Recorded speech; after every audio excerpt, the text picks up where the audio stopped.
Hello guys, আমি শুভশ্রী। আজকে আমি তোমাদের সাথে কিছু কথা শেয়ার করতে এসেছি এবং কিছু ভুল নিয়ে আমি কথা বলতে চাই, যেগুলো প্রায় সব নতুন ইউটিউবাররা শুরুতেই এই ভুলগুলো করছো অজান্তেই। আমি নিজেও ইউটিউব জয়েন করার সময় ঠিক এই ভুলগুলোই আমি করেছি, তাই আমি তোমাদের সাথে আজকে নিজের অভিজ্ঞতা থেকে কিছু শেয়ার করতে চাই।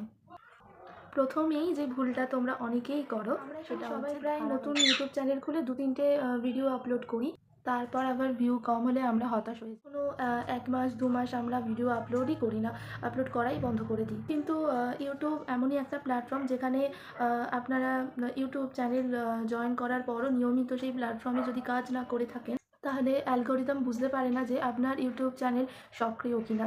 তাই আমি আপনাদের সকলকেই বলবো যে একটা দুটো অন্তত ভিডিও আপলোড করার চেষ্টা করুন। ভুলটা হলো অন্যের ভিডিও কপি করা। অনেকেই মনে করে যে এর তো ভিডিও ভাইরাল হয়ে গেছে, তাহলে আমিও এই ভিডিওটা ভাইরাল করলে আমিও নিশ্চয়ই ভাইরাল হয়ে যাব। ঠিক এই জায়গাতেই তোমরা এই ভুলটা করো। আমরা জানি সবাই এখন ইউটিউব অনেক স্মার্ট হয়ে গেছে। যদি একই কন্টেন্ট, একই ফুটেজ খুবই সহজেই ডিলিট হয়ে যায়, ইউটিউব সহজেই ডিলিট করে দেয়। তোমরা একটা কথাই সবসময় মাথায় রাখবে, অডিয়েন্স কিন্তু সবসময় নিউ ক্রিয়েটারকে ফলো করে। তাই আমার মনে হয় যে নিজের স্টাইলে নিজের ভাষায় ভিডিও বানানোটাই সবচেয়ে হলো নিশ ঠিক না করা। কীরকম? আজকে কুকিং নিয়ে ভিডিও করছো, কালকে মোটিভেশনাল নিয়ে, পরশু গেমিং নিয়ে। এইভাবে চললে কিন্তু অডিয়েন্স কনফিউজড হয়ে যেতে পারে। ইউটিউব বুঝতে পারে না যে আপনার চ্যানেল আসলে কোন ধরনের দর্শকের। একটা নির্দিষ্ট বিষয় বেছে নেওয়া ভালো, কারণ যেটা নিয়ে আপনি নিয়মিত কন্টেন্ট দিতে পারবেন। অনেকেই তোমরা কষ্ট করে ভিডিও কিন্তু থাম্বনেল বানাও তাড়াহুড়ো করে। একটা জিনিস সবসময় মাথায় রাখবে, মানুষ কিন্তু থাম্বনেল দেখেই কিন্তু ভিডিওতে ক্লিক করে। যদি থাম্বনেল আকর্ষণীয় না হয়, তাহলে কিন্তু ভালো ভিডিওতে কিন্তু ভিউ পাবে না। টাইটেলে কিন্তু সম্পূর্ণভাবে বোঝাতে হবে যে তুমি ভিডিওটা কী নিয়ে করছো এবং কী বিষয়ক ভিডিও। এবার আমি আসি অডিয়েন্স রিটেনশনের কথায়।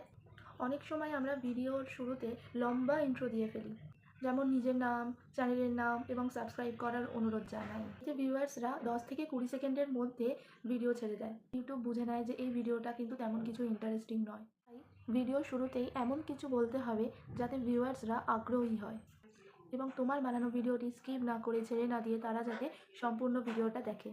যারা ইউটিউব জয়েন করেছো তারা একটা জিনিস মাথায় রাখা ভালো, দ্রুত ফল আশা করা কিন্তু উচিত নয়। ইউটিউব কিন্তু দীর্ঘমেয়াদী যাত্রা।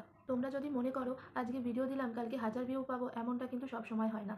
এবং যারা এই প্ল্যাটফর্মের মধ্যে ধৈর্য ধরে ধীরে ধীরে কাজ করে তারাই কিন্তু এখানে আমার সকল ভিউয়ার্সদের বললাম, সহজে কিন্তু তোমরা কেউই আশা হারাবে না।